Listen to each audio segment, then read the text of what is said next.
Hi everyone, my name is Lisa Welsh, and I own Vitality Farms Company with my husband James, and I'm going to give you some information about growing microgreens. I also am the director for the state of Florida's International Microgreen Growers Association. A few tips to know about me: I generally talk fast, I try to be funny. I don't know if I'm funny or not, but I try. And my phone or my dogs or my house will definitely interrupt at some point. So just deal with it. It's what I have to deal with. They don't ever leave me alone. It's just too simple to be left alone. So, we're just going to talk a little bit about growing microgreens. So, as you all know, hopefully, malnutrition and lack of minerals and vitamins are no surprise, and they are definitely not only in developing countries. Unfortunately, they bring their little lovely heads to here. Um, there have never been so many developed countries having issues with healthy diets and people getting diseases and sickness based off of what they eat. So microgreens are actually an element in which we can choose to fight back um, and become more healthy. So these small vegetables are young shoots, which are typically harvested between 5 to 10 days after germination. So they only measure a few centimeters high. At this stage, most of the microgreens are formed with a few things. One, a central stem. Two, developed cotyledon leaves, which are contained in the seed, at which, when fully developed, help the young seedling to evolve, thanks to photosynthesis. Thank you very much. And sometimes a second pair of young true leaves. Most of the time, the shape between the cotyledon and the young true leaves are quite different because they're babies. And typically, you don't want to see any more of a full true leaf because it should be harvested before then. Changes technically usually the flavor um, and just how good it is, honestly. It is important to note not all plants can be grown as microgreens. Specifically, you talk about your tomatoes, your rhubarb, and your potato plants. There are toxic molecules located in the inside of the central stem and or leaves. So you do not want to eat those. So always check and make sure that you are eating something or growing something that is considered a microgreen. Next, microgreens are not like all other plants. They grow fast. They're delicate and they need to be looked at every day. So you can't just not pay attention to it for a week. Um, they are sensitive to both over and underwatering and are subtle to growing mold, suitable to growing mold, fall over, or smell bad. Right? Doesn't sound fun, does it? That's just a warning, just so you're aware. Um, Typically, you want to start with your water. Water is strictly important because they're best grown with a slightly acidic environment. That's about a pH between a 6 to a 6.5. They can survive in any range between a 5.5 and a 7, but they prefer the narrower, almost neutral range. So you want to test your water with a pH test strip. If you have a hydroponic setup, you definitely have your little pH meters. Do that. Typically, all you want to do is raise or lower your pH accordingly to get it to close to that range. Again, it doesn't have to be exact, but close. Once you start to figure out what that range will look like, you'll just be able to grab a gallon water jug and throw in your water and add in your pH up or pH down, depending on. Or if you don't want to buy chemicals, you don't have to. You can use lemon juice to bring your pH down, and you can use something as simple as an antacid or baking soda or what's the other one? Baking soda and baking powder. Yeah, that's it. To bring it up.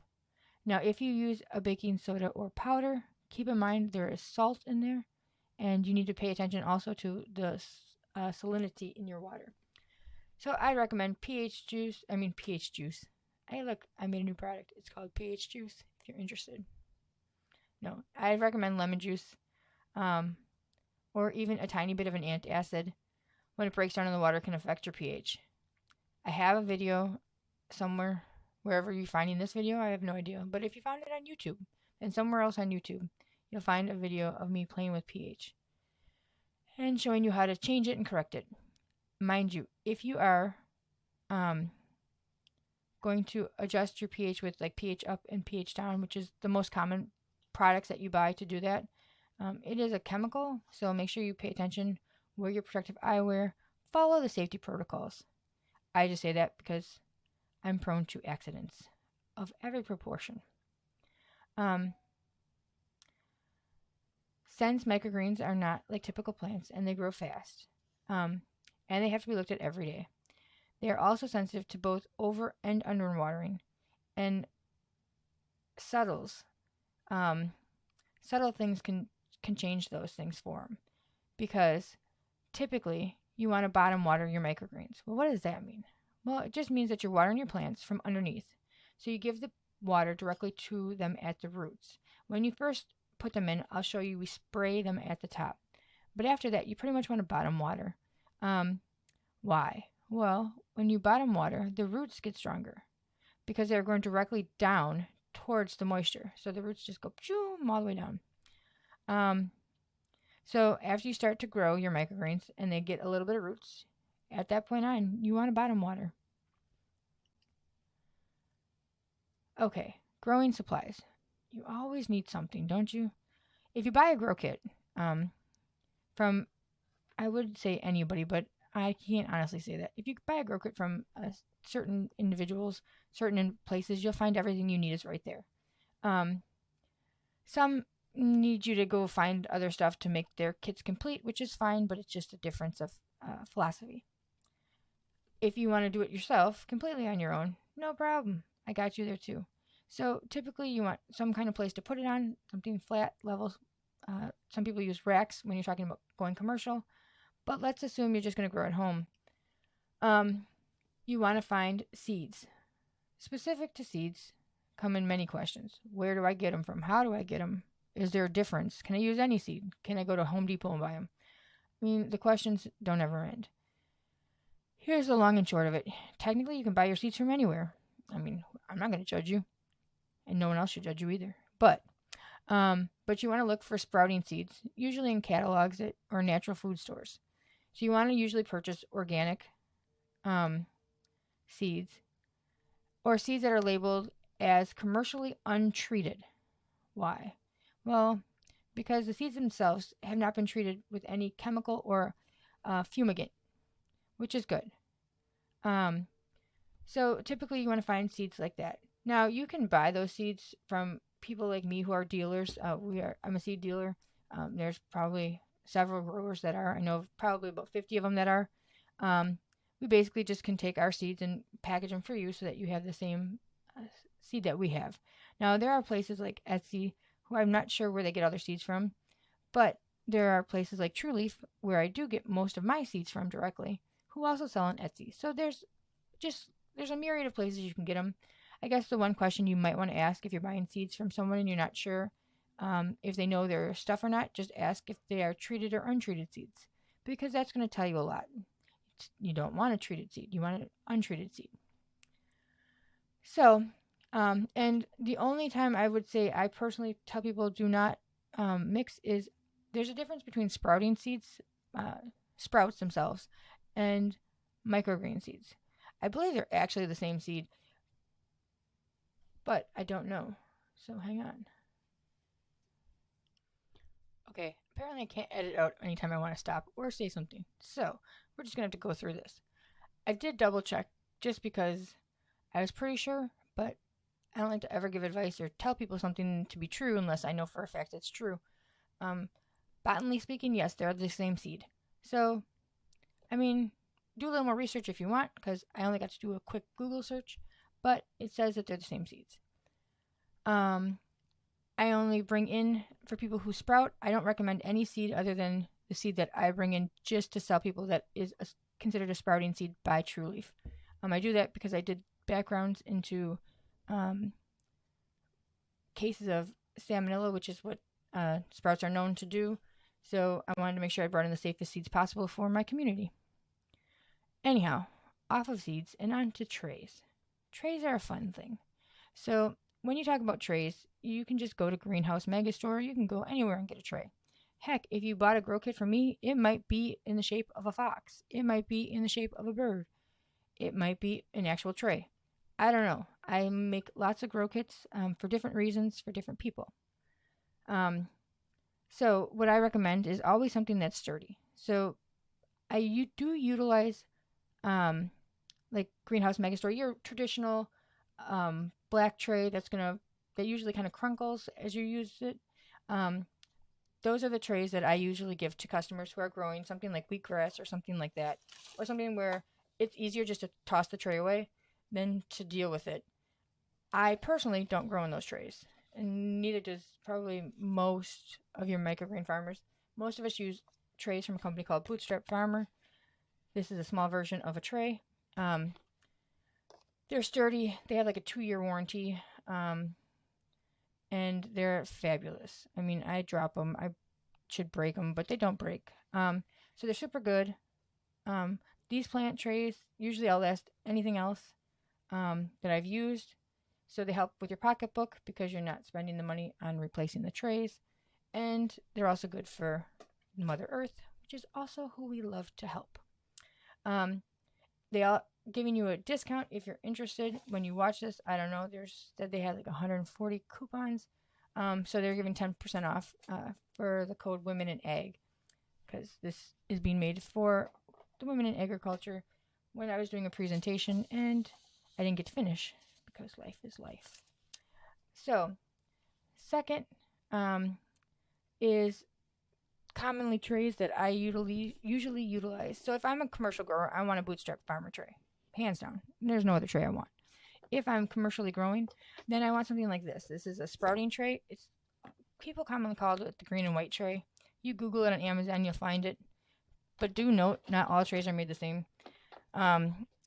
These trays that I get from Hydro Pro Sales, and that's where I would recommend getting them from, because you have to make sure that everything lines up perfectly. Otherwise, you're going to have something that's not level, and your greens won't grow properly. And you need something very, very perfect in that capacity, because you only got 7 days. So you don't got time to wait around for things to become right. Anyhow, I use these. You can sprout right on these trays. You don't even need a medium in some cases, mostly with beans or peas. Sorry. So those are the trays I recommend.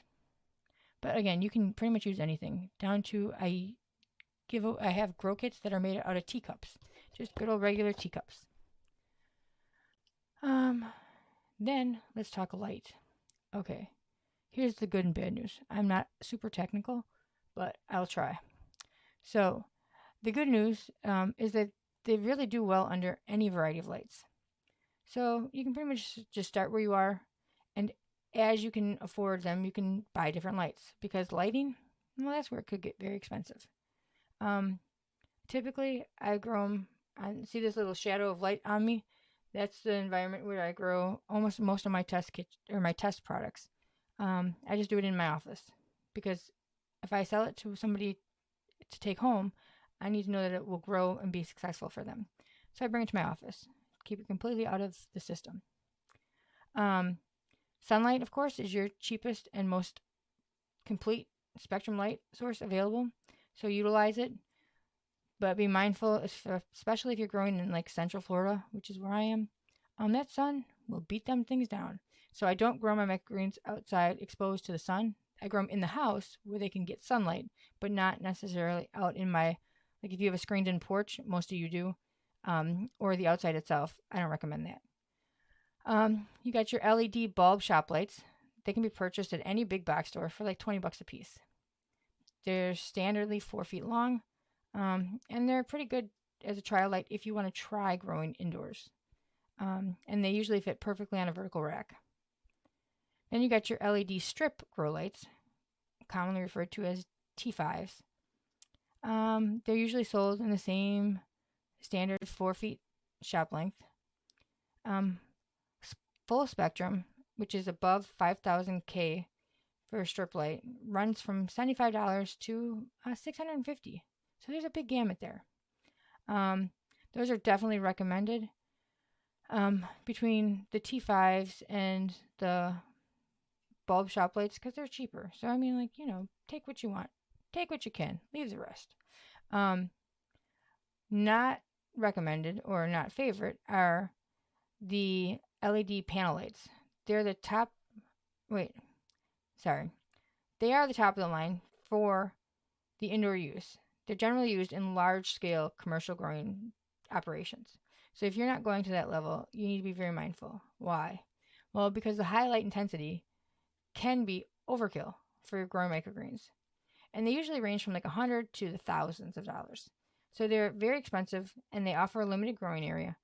And unless you're really into lights and the whatever the light meter that exists, I would stay away from them. General rule of thumb is that the plants need about 6 hours of light a day to grow. So, however you can make that work. Now let's talk about mediums. So, when you talk about mediums, common, probably 98% of plants are grown in, soil. Yay!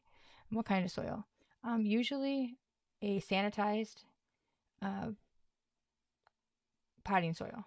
Why sanitized? Well, because microgreens are so delicate and so small that they typically do recommend you sanitize the soil, which is a pain. So I would never want to do that on my own. I would just want to buy a sanitized potting mix, honestly. But there's, most people add in elements to their soils. So the most common soil is called ProMix.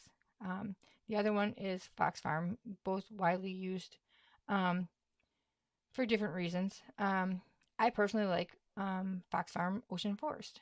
That's my favorite. That was a dog. That was really loud. So a lot of people will add in extra things to their soils or they'll grow in them. Usually, most common, you got your peat moss or cocoa peat. And then you have your vermiculite, perlite mixture. A lot of people do that. Some will mix them into their soils to make them more, increase the drainage of the soil itself. But you have to kind of figure that out on your own. There's definitely some guides available, but you want to look at that if you want to mix your soils. But realistically, you can just open up a bag of Fox Farm, throw it in a tray, grow your microgreens, and done. You want to mess with more as you want to kind of dial it in if you're going commercially. But if not, just make it real simple. Don't complicate life. Then you have your core, your mats. There's a jute mat, a hemp mat, a biostrate, a Growsorb. What else? There's another kind of mat I feel like. There's something that's like made out of it feels like t-shirts. But I have not seen it over here in the US. So there's all these different mediums that you can try. Basically, they're all the same. Here's the big difference. Well, I'm sure if you were technically looking at it, there's probably lots of differences. But for the long and short is you want whatever mat you choose to be able to feel when the mat is got a nice moisture content and isn't. So what makes it hold moisture? Jute is like burlap. So some people like it. It's what you can feel the moisture best in, honestly. I've grown on jute, hemp, biostrate, and Growsorb. I've grown on all of them. And there are differences, but it's basically just how I perceive the moisture content to be, because that's the success or failure of my crop. The other is some people grow hydroponically, and some people grow on screens. Those are also definitely more advanced and complicated, so those require a lot more investigation. So let's just try to grow something, right? Cut to the chase. Okay, first thing you want to do is prepare your tray or planter with soil. So for the most part, if you purchased a grow kit from me, which hopefully you did, because I try to be the most diverse in what I provide. So in here, you're going to find 3 different soil mediums, so you'll get to try a bunch of them. So you can decide for yourself what you like. But the first thing you want to do is prepare your tray and soil. So typically when I do that, I just grab, if I'm giving it to someone else, I don't put soil in a bag and give it to people. In a few cases, I have done some grow kits where I have done that, but that's typically the exception to the rule. Typically, I'm going to grab something like a wafer or a core, a cocoa core, and then I have some water, and I throw it in here, and then I watch it expand. That's pretty much all you do. Throw it in there, watch it expand. If you got a kit from me, you'll have a stir stick. You can stir it up. break it down, but you want to give it about 5 minutes. So when you have your soil expanded, or your fake soil, whatever you want to call it, you just spray it on your tray. When you put it into your tray, you just want to put it so that it covers the bottom. You do not need to raise the level to the top of the tray. So like, see how this tray is very shallow? So that air can pass over it easier. But you don't have to fill the tray all the way to the top with medium because you don't necessarily need that much. Some people do because it creates a better environment for the air to cross over, but that's up to you. Okay, seeds. I kind of told you where to get seeds from, or I believe I did. I feel like I skipped that slide now. But Johnny's, True Leaf. I feel like I really did skip this slide. Johnny's, True Leaf, Mum Seeds all have great sources of seeds. Oh wait, I didn't skip that slide. I just feel like I did. But the biggest thing with seeds is what kind of seeds. Number 2 is how to get the correct seed density. If you bought seeds from me and you bought a tray, you're going to get seeds in a clear package that say how many grams are in there. 1 whole seed packet per tray. If you want to get into it, I recommend personally going to certain places to look for the information. One is Johnny Seeds, because they explain how they did their trials, how they came up with their numbers, and there's a sheet there that gives you general yields and numbers, and then there's one that gives you the raw data. But I personally think that that's a good way to go. But I've already done all that for you. If you bought that from me, I will warn you, if you go to the dollar store specifically, I know it's a dollar store, you're probably never there, but if you were there and you saw microgreen seeds, the density is wrong. It really is. So you measure the density based off of the grow space, right, of the container. So like if you're growing in a tray, you measure the inside where you're going to be growing, and then you figure that out and calculate it out per square inch based on the seed itself. So a little bit of math, but there are calculators available everywhere. But Penn State has a good one. And I think Bootstrap Farmer also has one available. So just look at that. My seed packets are all measured to cover the proper surface area. So, or if you're going to take some of my seeds and grow them on your own, just let me know so I can tell you what you need to have as far as size. Next, so you put your seeds on top of your soil, if you're following along with our directions right now. So you've put your seeds on. You want to keep it real consistently seeded, but very densely seeded. Then you're going to wet your soil. So your soil should be moist, but not saturated. Nobody needs a super saturated soil, because some seeds will drown in that. I've never seen it happen, but I have heard of it. So you want to cover them with soil and water. I mean, not soil. You want to cover them with water. Then you want to cover them up and weigh them down. There are some seeds that are exceptions to these rules. Inside of the document that is mentioned, the whole file on all the different things with all the resources for you guys, is basically growing directions. On the growing directions, it kind of talks about how many days in the dark, how many days for this, how many days for that. If it says do not weigh it down, basil, some of your real fragile crops don't get weighed down, but the majority of your brassicas, which is in all of my grow kits, definitely get weighed down. So you just cover them up with, you can put something, basically something to keep the light from hitting it. Because when the seeds have to search for light, they make stronger roots, which is what we want. So you cover it with, some of them have lids that cover, and you just have to make sure it's dark. Something like that. Some people put a piece of paper over the top. It doesn't matter, but it'll just help a lot. Then the weight. People give me questions about the weight, and they look at me like I'm crazy. But your plants need weight to hold them down. Because again, it forces the roots to be strong. And you want strong roots when you're growing crops in 7 to 10 days. In the dark, it lengthens the stems also, because they are searching for light. So when that lengthens them, it's easier for us to harvest them, and we cut them above the root line and away from the medium. Let's see. And again, they say it better anchors to the soil, resulting in stronger and better rooted plants. If you're worried that your plants aren't strong enough to deal with the weight, which they can easily do, think about one thing. There are plants that literally come through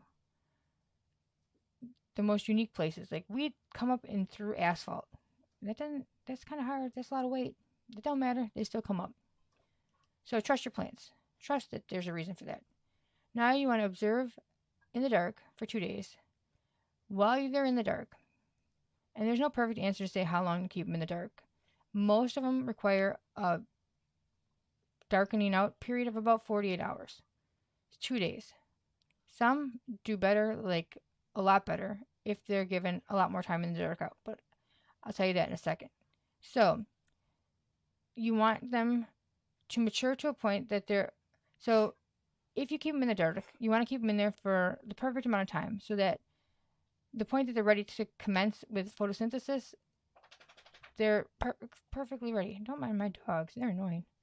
The variety of microgreens, air, soil, and temperature and moisture level generally are the things that you need to pay attention to. And you should check them within 48 hours to observe how well they've germinated and gauge their stage of growth. Again, for several varieties, radish, turnips, mustards, broccolis, kohlrabi, anything in that genre, 48 hours is sufficient. For other types, borage, cilantro, celery, the blackout period can be 4 to 6 days. So on your notes, there'll be cards, or if you bought a grow kit from me, there's cards that tell you how long to put them in, and those notes also attached in that file will tell you how long in the blackout they need to be. So just follow those guides. If you have questions on how to read them, just let me know.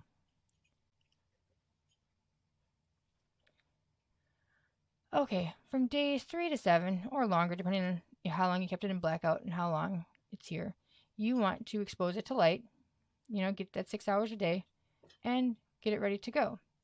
So, microgreens are going to just keep stretching and growing. They'll be yellow when they come out of the darkening period and be bright green the same day. Let's see.